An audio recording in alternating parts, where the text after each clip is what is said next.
Okay, good afternoon, everyone. Thank you for joining me on this lovely sunny Tuesday afternoon. I think it's really topical to do this webinar today, particularly as we're seeing a real trend, certainly over the past few weeks, whereby clients are getting in touch with us, asking us about the tax position on selling their property portfolio. And that is the theme which we're going to encompass in today's webinar. My name's Mitch Young, known on social media as Mitch The Tax Man, co-founder of the Fusion Consulting Group, and that's who we bring the webinar today on your behalf. As always, we'll be offering the chance to ask your questions throughout the webinar. So if you're watching on social media, you can post your questions in the comments section. And if you're watching today or joined us today via the webinar link, you can post your questions on the chat function or the Q&A section.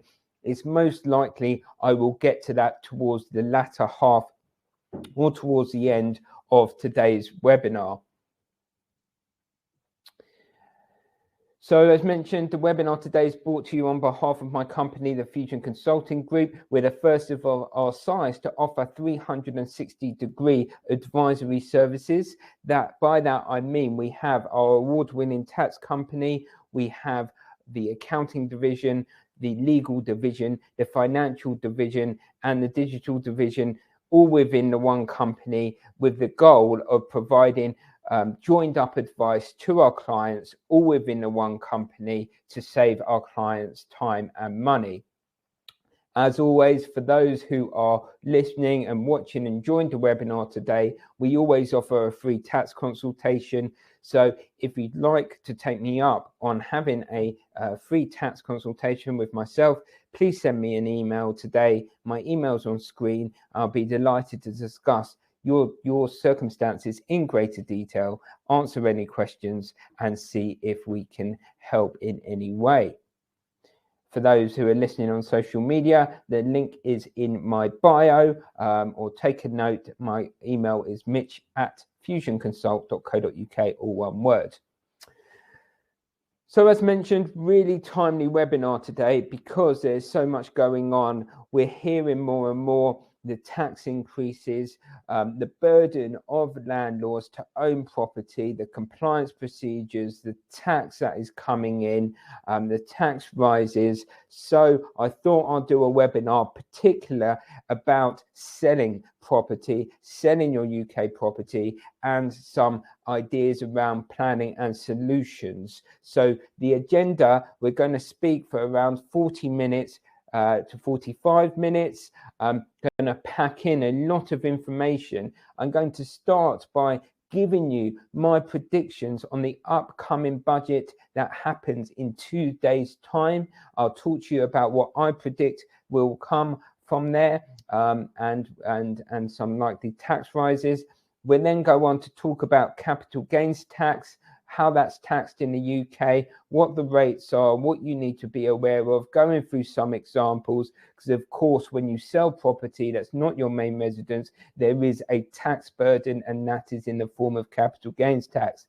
We're going to look at, if you don't want to sell your portfolio, can you gift your property? Can you gift property to your children or other family members? What's the tax position on that? We'll go through that.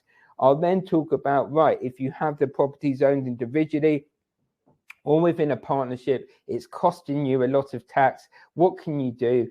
And I'm going to talk about moving that into a limited company, what that means. Can you pay tax? Can you qualify for capital gains tax relief?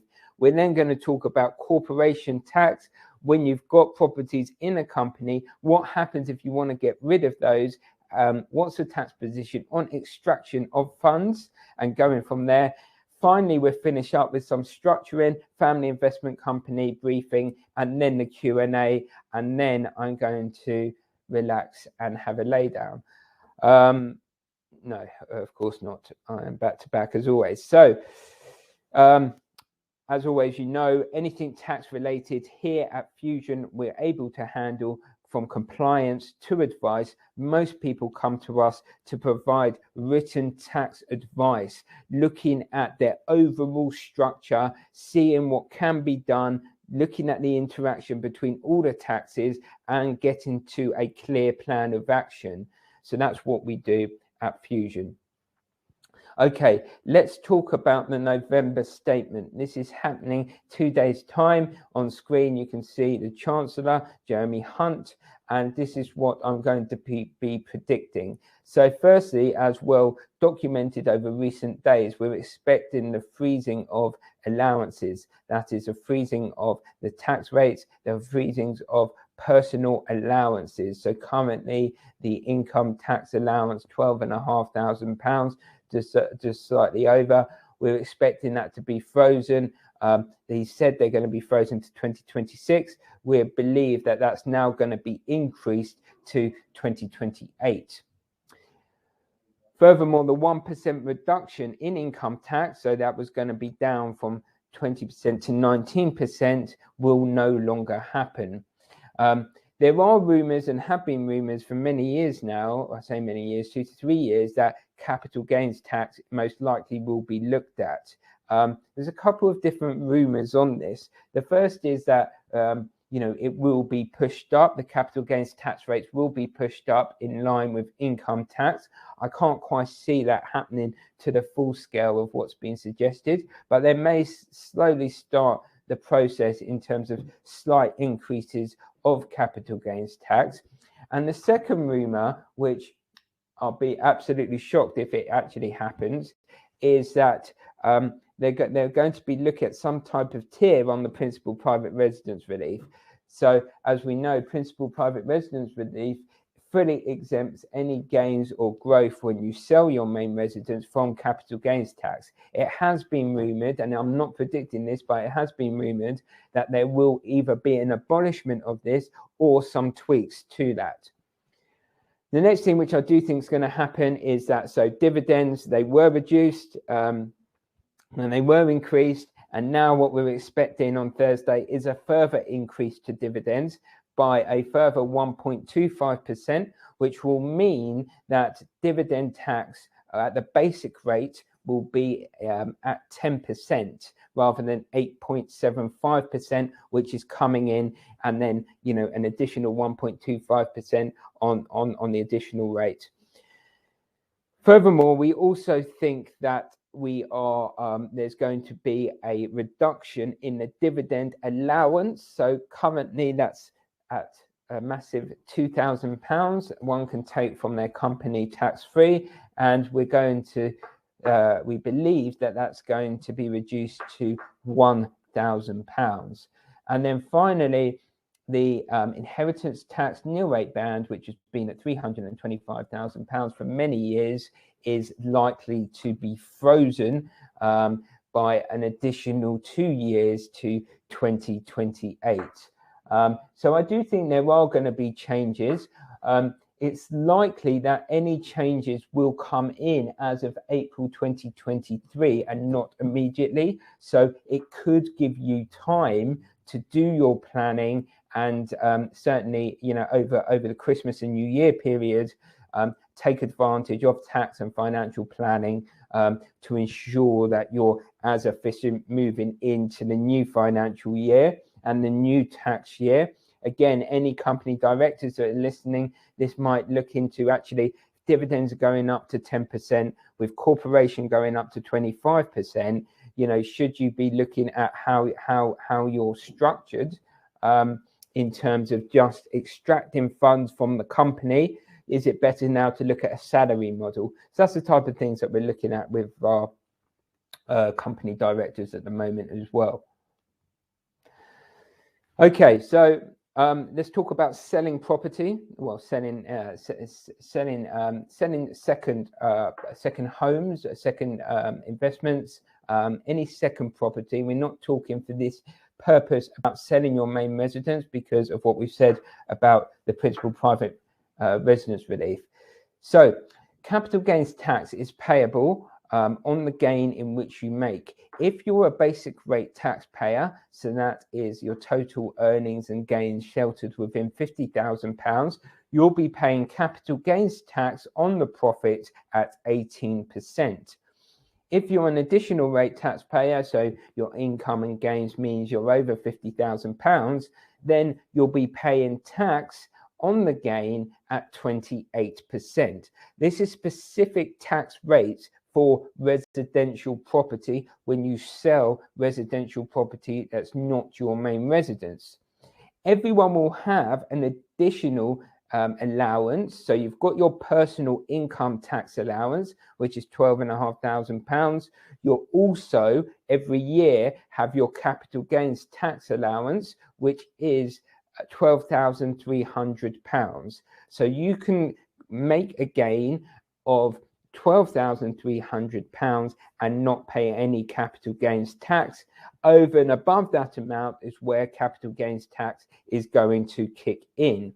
If you own the property jointly, then you can benefit from two allowances, so the double allowance of £24,600, which is just 12,300 times 2. The basic calculation is, again, is calculated on the sale price less the original cost, and that will give you the gain. From the gain, you're able to offset two key things. The first is legitimate costs. So legitimate costs are for buying or selling the property, such as solicitors' fees and associated costs. But also, if you have spent money that is qualified as capital expenditure, so that may be a capital, an extension, brand new kitchen, all this amount that you're not able to deduct from the income, you save until you sell the property, that can be deducted from the gain as well. And then don't forget about this, which is any associated capital losses brought forward. So the good thing about capital gains tax is that if you have any losses, capital losses, and that could be from the sale of shares, sale of property, whatever it may be, you can carry forward capital losses indefinitely to then claim against the capital gain. So you can offset that as well. So it's always important to keep records of your losses as well as the gain.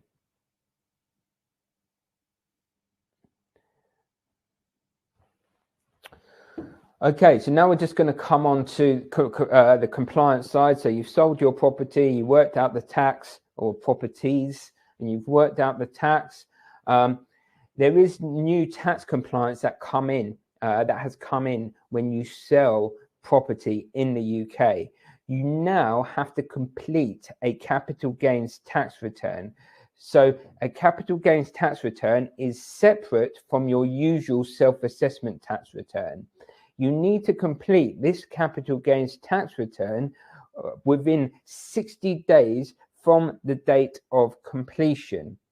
If you don't submit that within 60 days, there will be interest, there will be penalties, much similar to your self-assessment penalty regime. Few things to note on this. It's only for the sale of second properties, because as we mentioned, there's no gain when you sell your main home. So it's only for your second homes. Also, if you make a loss, so a capital loss on the sale of your portfolio or a property, then you don't need to submit the capital gains tax return. There has been a lot of issue in practice in actually getting accounts set up in time, because even though you may be registered, or your accountant may be registered for self-assessment, you will need a separate government gateway account for capital gains tax and have that set up and your agent appointed in time in order to submit this. So which is why they've gone from extending the period, the submission period, from 30 days, which what it was from when they introduced it, to now 60 days. So just bear that in mind when you're thinking about selling, or you are going through a sell as well.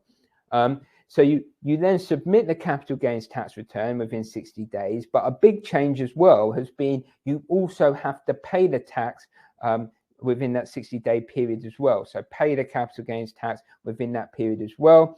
If you're within self-assessment, you also need to submit your annual self-assessment tax return in the same way, in the same year, but of course not pay the tax again. So if we just walk through an example here on the screen, so you've got Mrs. Kane is selling her second home in England for 220,000 after buying it for 10 years ago for 120,000. So she's made a gain on the sale of her property at £100,000. She spent £5,000 with solicitors and estate agent fees, and that reduces the gain to £95,000. She has no other capital losses to bring forward. So from that gain of 95,000, she deducts her tax-free allowance of 12,300, and that leaves a total net gain of £82,700. She earns other income of £55,000, which means the gain is fully taxed at 28%, which means Mrs. Kane will have to pay capital gains tax at an amount of £23,156 on a total gain of £100,000 on the sale of her second property.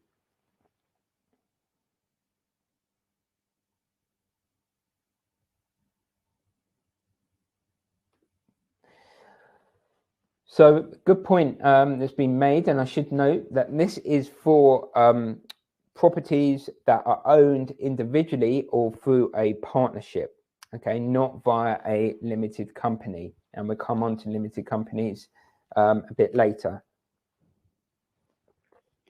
Okay, so that's the tax position when we sell as an individual or a partnership.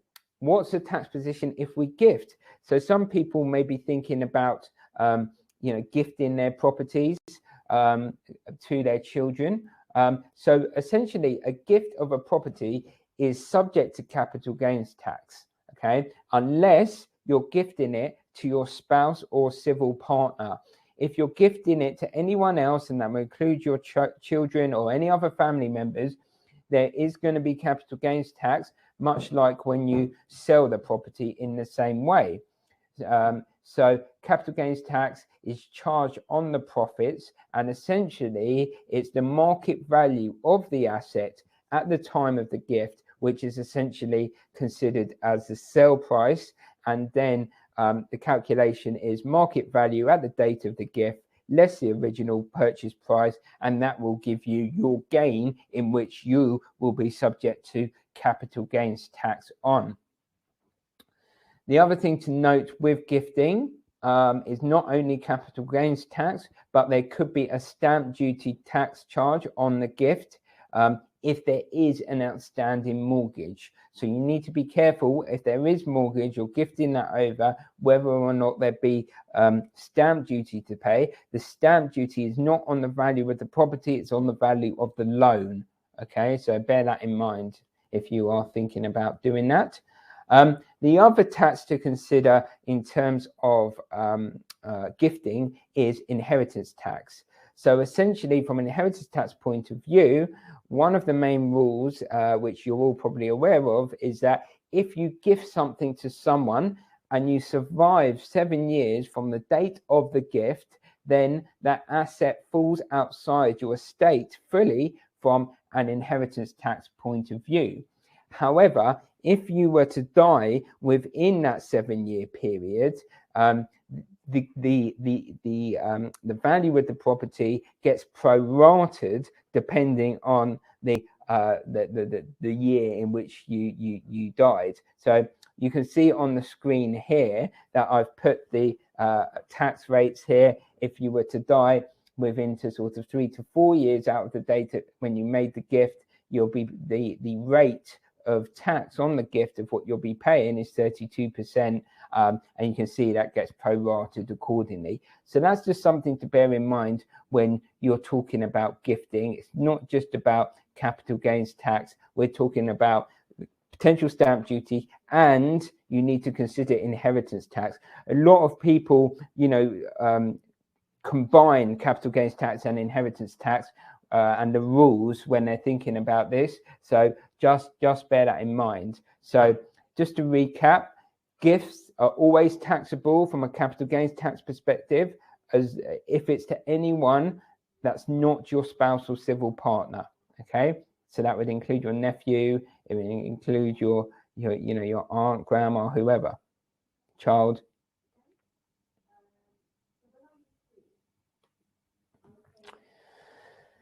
Now, the other thing that we look at is gifting properties to trust. So you may want to get the property out of your ownership and into something like a trust.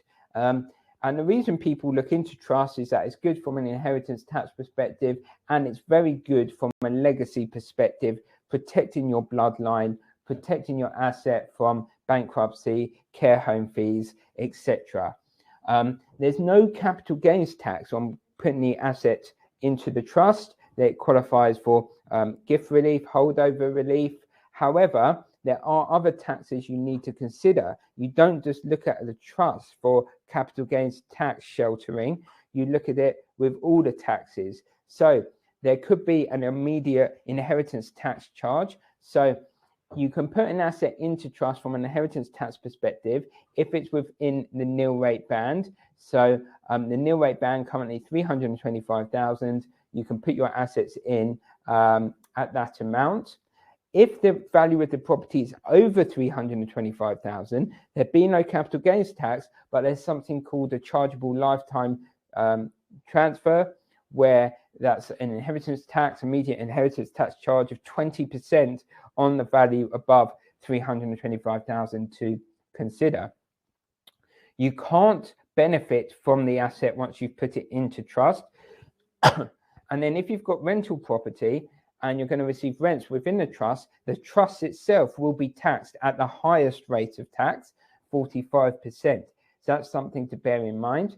And finally, trust, the value of the asset gets, the property gets valued, or the trust gets valued every 10 years. And every 10 years, there's a small tax charge to pay depending on the value of the asset. So again, you can put the properties, if you're thinking about disposing or looking at your options, you can put them into trust. However, you just need to know all the sort of tax consequences of doing so, and the fact you can't really benefit once it's in the trust. But it is very good from a legacy protection and inheritance tax perspective. Okay, so we've gone through selling, we've gone through gifting. Now we're looking at, you own your property as individuals or during a partnership. Shall you then move them, gift them, sell them to a limited company? What's the position on that? And what reliefs are available? Thanks for all the comments, questions, likes. Feel free to interact. Just going to have a drink of water. Keep the questions coming.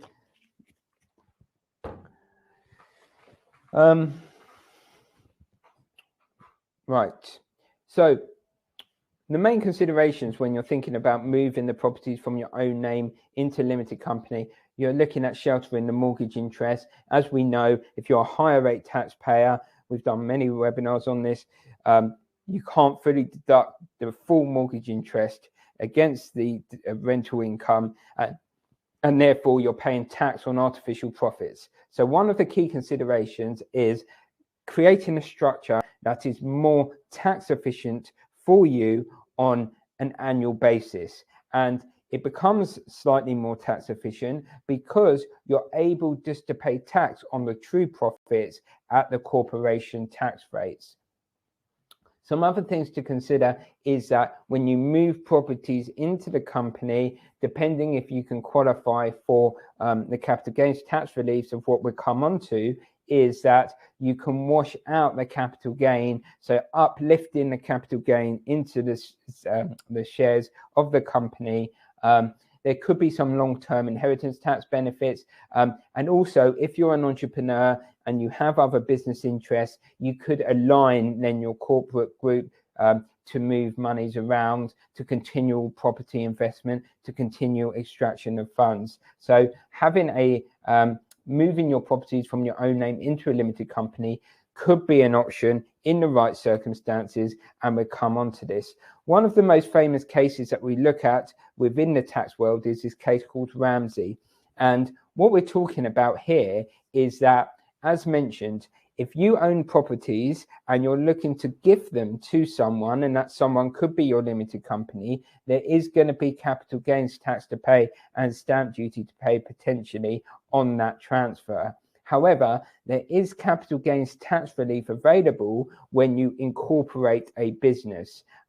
And that is when you're an individual or a partnership, a sole trader, and you then look to incorporate into a limited company, you can qualify for incorporation relief, which will mean that there's no capital gains tax on the immediate gifting or incorporation to the limited company.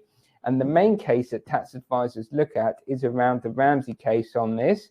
And it particularly looks at a qualifying criteria in determining whether you, as a property entrepreneur, a portfolio landlord, are running a business as your main trade, or whether it's classified as investment. And depending whether it's a business or an investment will determine whether you're going to qualify for capital gains tax relief in terms of incorporating your properties or not.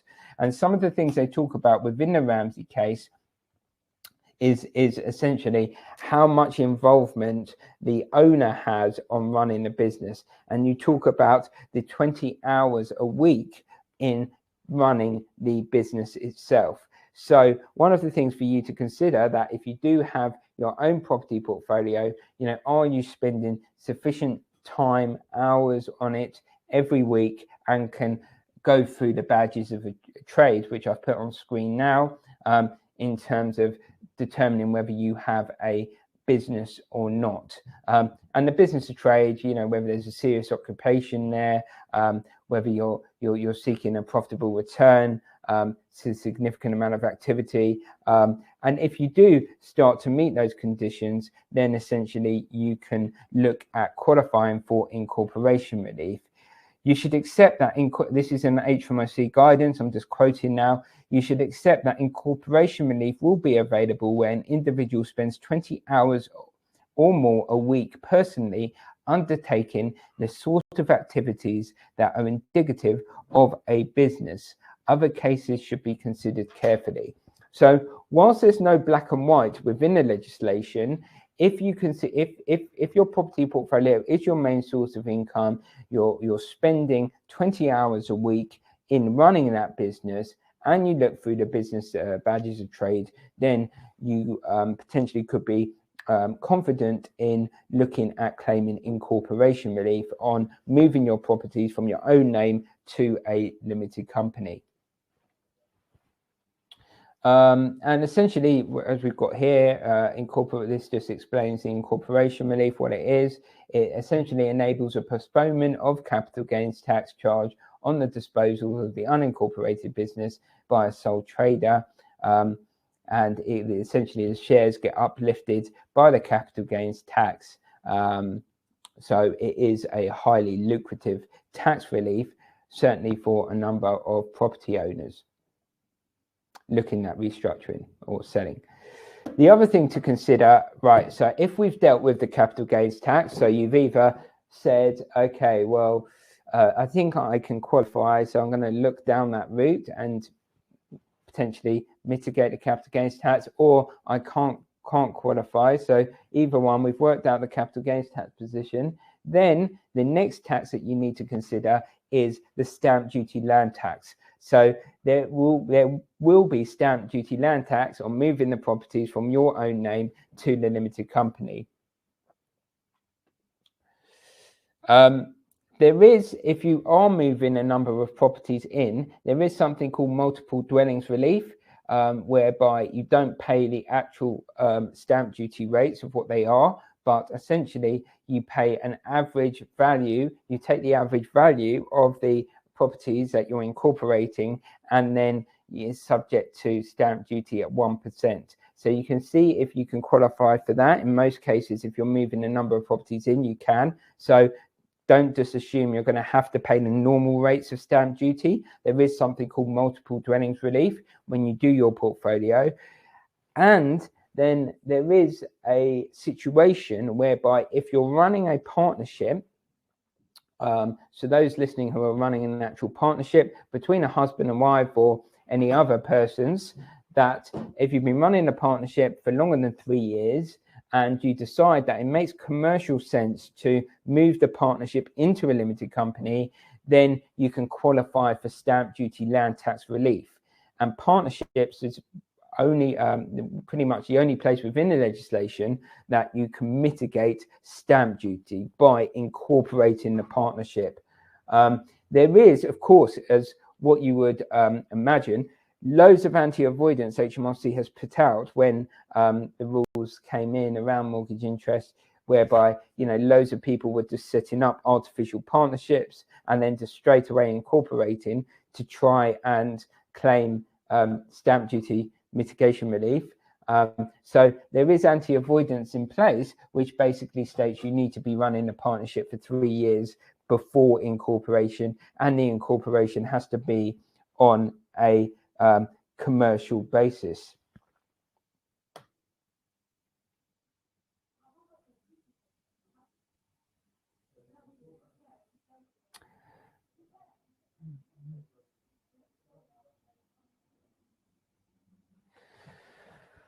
Thanks very much so far. We've covered a lot already, still a bit to go before we finish today. So we've got the we've decided on the limited company, or you may be running a limited company, and essentially what's the tax within the limited company? So essentially you're always subject to tax on the profits at 25%. So that is a corporation tax. One area of consideration is around, you know, if we sell the property, do we have to pay capital gains tax? Essentially, the only tax that you'll be paying within the company is the corporation tax, and that is obviously going up to 25%, and something everyone needs to be aware of. What a lot of people do is they actually fund their property companies via a director's loan, so that essentially you get repaid the director's loan. But essentially the profits, if you're making profits, are going to be subject to corporation tax. Now, essentially, what if you have your current companies and you want to sell your portfolio or sell the property within the limited company? Well, as I mentioned, there's no capital gains tax. So essentially, you're going to be paying corporation tax on the profits within that business. So if you're making the gain, the same calculation applies, and you'll be paying 25% tax on the profits of what you're making. Then, if you want to take the money out of the company, then you've got a few options. Either you're going to be paying a dividend. So if there's available profits, dividends, you'll be paying a distribution on, and that will be subject to income tax.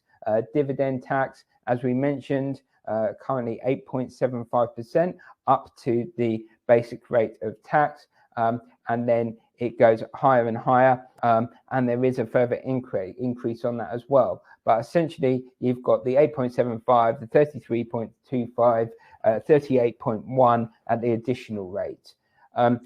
Other options will be you're always going to pay the corporation tax on the sale of your property at the 25%. But as I mentioned, you may have a director's loan available. So the repayment of a director's loan, if you funded the company yourself, there won't be a tax payment on that. if you have set up a corporate group with your trading company and holding company, you can look at paying a corporate dividend up to the holding company, and the payment of a corporate dividend will result in no tax, and then you can move the monies down into your other entities for continual investment purposes. And then the final, another option could be looking at the closure of the company itself and something called a members voluntary liquidation, and seeing if you could extract the funds out of the company, liquidate the company, and see if you can shelter the business rates, tax rates at 10%. However, there is some avoidance around that as well, and you'll need to consider how much cash is in the business and seek a lot of advice before going down that route. The other option, or the final option, could be around rather than selling the asset, i.e. the property in the company, can you look at selling the whole company itself as a potential share sale, and then seeing whether the share sale means that you qualify for sort of the share rates of capital gains tax at 10 and 20% accordingly. So quite a few options, but that's obviously the tax position on selling the company. So I guess a bit of a mixture of everything that we mentioned today. Some of the sort of structures we are looking at quite heavily at the moment involve family investment companies, which is around, an overall solution of a limited company whereby you're looking at giving your family members different classes of shares funded by a loan by the parents, and then the eventual growth and investment of the assets, because your children already own different classes of shares, then the growth of it will sit outside the estate from an inheritance tax point of view, continually repay the loan, which is good from an income extraction perspective, and then obviously sheltering within the corporation tax rates and dividends. And I know we've spoken a lot about obviously corporation tax rising and dividend tax rising. However, long term, corporation tax will come back down to in line with Europe as well, and it still is likely to be having a corporate entity, more a good use from an efficiency perspective. We've spoken about that. So as you've probably you heard me speak quite a lot, there is a lot of consideration, there is a lot of taxes, there's no right and wrong. You do need to look at your short, medium and long term options. You do need to have someone that can go through all the options in black and white, so you can see what is the best option for you, your family, your business. If you are going to inherit assets over the next few years as well, you want to have a strategy where you've got your parents' strategy that fits into your strategy as well, so you have one alignment going on. But obviously, between now and April is a great time to do your tax planning, where everything is what it is in terms of tax, capital gains tax, inheritance tax, property. It is going to be a bumpy ride for the next couple of years in terms of tax and finance. So I would say the optimum time, next few months, certainly if you want to get in touch with me, or indeed your own tax advisors, financial planners, now's a great time to do that. It would be a pleasure to help as many of you as possible. My email's on screen. If you want to get in touch with me, just drop me an email. We'll happily arrange a 20-minute consultation, see if we can work together, see whether you need formal written tax and financial planning advice or not. And that's absolutely fine. For those who are watching on TikTok, please feel free, get in touch with me. The link is in my bio. That's no problem at all. So we've been going for 40 minutes as promised. I'm going to whiz through some questions now. If you have questions, please put them in the chat, or there's quite a few on TikTok as well, and I will come to some relevant questions that I feel like answering. Okay, so what age are children eligible to be part of the family business? So yeah, good question. So essentially you can have your children as part of the family business from any age. We can allocate them different classes of shares, voting rights, dividend rights from any age. If you're talking about actually giving them money, funds from the family business, then the income will be taxed on the parents up until their age of 18. So they need to be 18 in order to be taxed on the earnings from the family business. Excuse me, from the family business, but you can set them up ready for that and obviously start the sheltering of the growth at a younger age. What kind of setup and running costs are involved with setting up a family investment company? Yeah, so establishing a family investment company, you've got to look at obviously all the legal work involved, all the accounting and all the tax work. I would say as a minimum, you're probably looking around the £10,000 mark, and all the way upwards, really.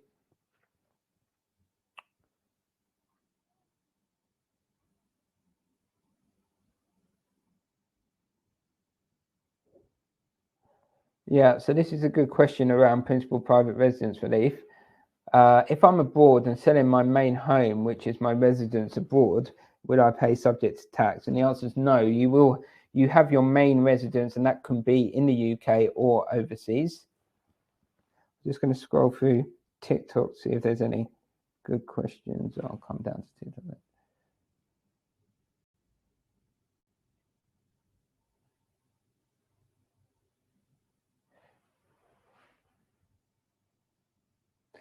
So if the property was gifted to you over 15 years ago, should capital gain tax paid then?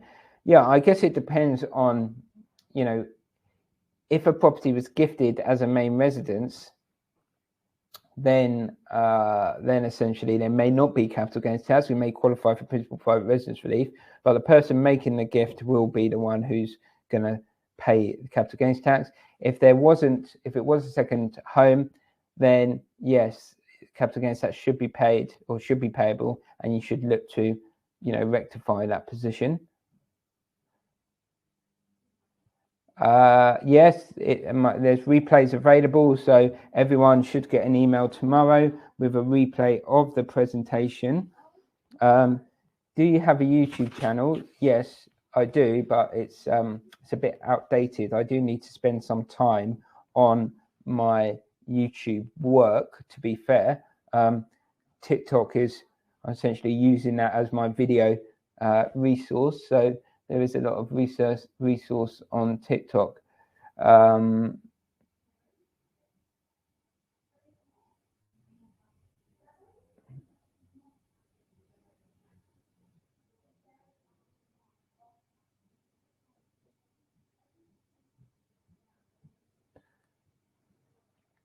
Sorry, there's a lot of questions coming in. Does the capital gains tax allowance of 12,300 one-off for each year? Yeah, so it's 12,300 as a one-off every year, and you can use that against one property or collection, but that's just a one-off, and you have that every single year.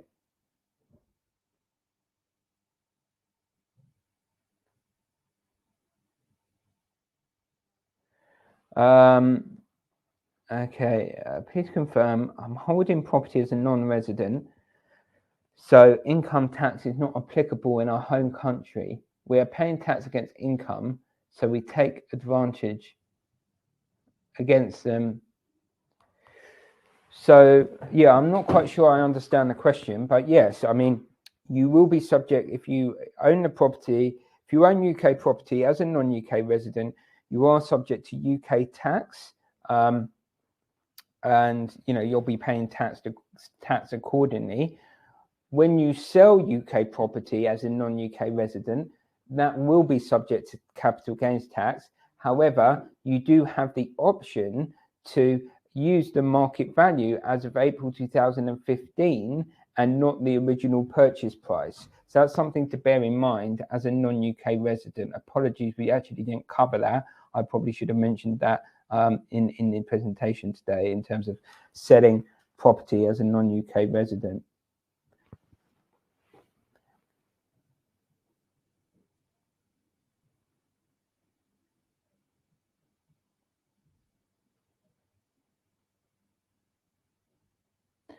All righty. I think I've covered a lot of questions for now. Obviously, if you do have specific questions that you'd like me to answer, please feel free to drop me an email on a more personal basis, and I will be happy to cover those. My email is on screen now. We look forward to seeing you again. I appreciate everyone's time today. I appreciate the support everyone gives me and my company as well. And hopefully we can help more and more of you spread the word about tax, give you some useful nuggets, help you save tax, help you and your family be tax efficient. And then, of course, we're here to set up your own private offices. We've got the accounting in-house, bookkeeping in-house, tax compliance in-house, international tax network, financial advice, life insurance, pensions, investments, all within my company. So please feel free to reach out. It'd be a pleasure to work with as many of you as possible. I will be there'll be some marketing on Thursday about the November statement. I'm doing another webinar in about 10 days time with Martin Gerard. So that will be on an update of the November statement. So I look forward to seeing you, as many of you that's interested in that there. So that should be a big one with Martin Gerard in 10 days time. And then before Christmas, I'll be doing an end of year tax webinar with some topical bits and bobs just before Christmas for everyone to think of. Please make sure that you're engaged with our social media. So I've got my own at Mitch The Tax Man, and we've revamped our Fusion Consulting. So have a look at that online, and please reach out to me to discuss working together, opportunities, anything else. And yeah, let's see what we can do. Have a great rest of the day, and thank you very much. I'll see you soon.